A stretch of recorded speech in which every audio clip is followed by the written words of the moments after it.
Hello. Good morning. Yes, early in the morning on April the 1st. Uh, do I to you say peace and blessings be upon you on this whole day. And I am going to move right along in the Extraordinary African Americans with Mary McLeod, Bethune. Educator and civil rights activist. Time period 1875 to 1955.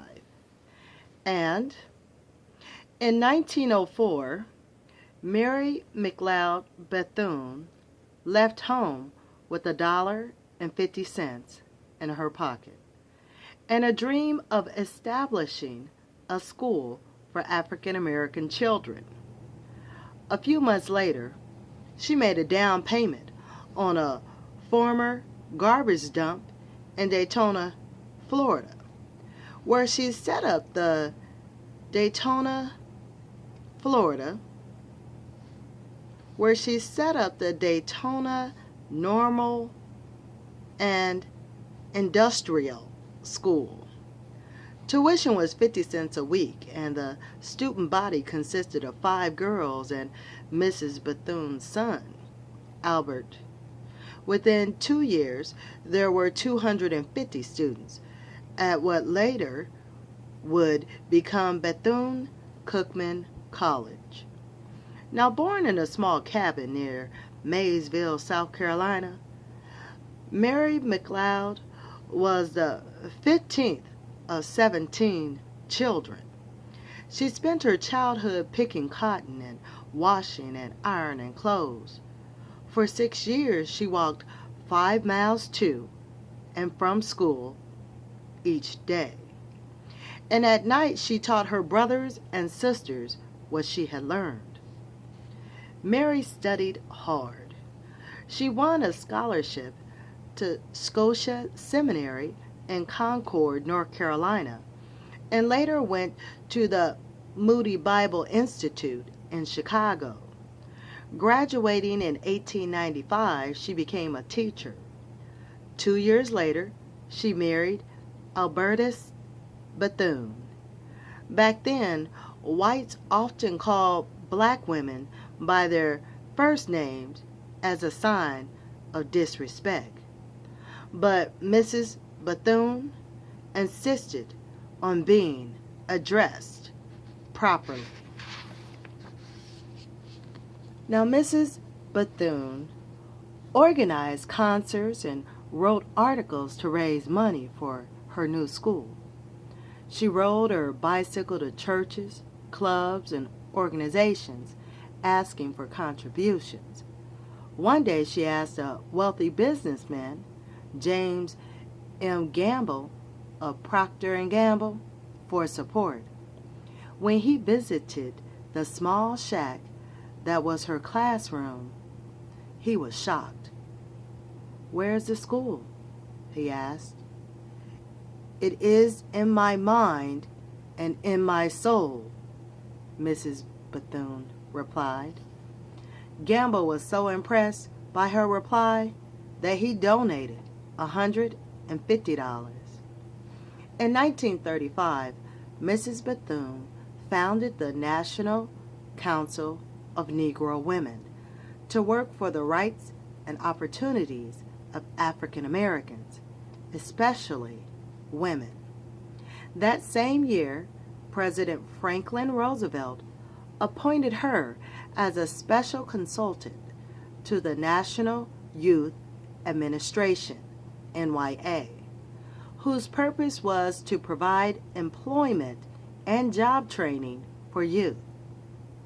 Later, as director of the Negro Division of the NYA, she helped increase educational aid for African American students.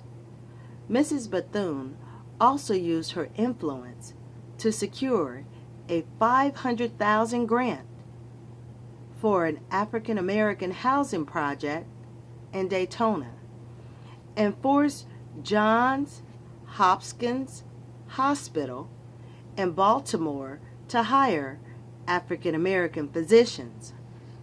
Although Mrs. Bethune's main concerns were the elimination of racial prejudice, improved status of African American women, and greater job and educational opportunities for African American youth, she sought to help other persecuted groups as well. When Nazi Germany passed the Nuremberg laws in 1935, legalizing and extending discrimination against Jews, Mrs. Bethune and the National Council of Negro Women petitioned President Roosevelt to take action on behalf of Jewish victims. Mrs. Bethune became a friend of Theodore Roosevelt and an advisor to 5 other presidents. Mrs. Bethune died at age 80. Her will read, "I leave you love, I leave you hope, I leave you a thirst for education, I leave you a responsibility to our young people." But Mrs. Bethune left more than that. For thousands of African Americans, especially women and children, she left increased opportunity, dignity, and self-respect.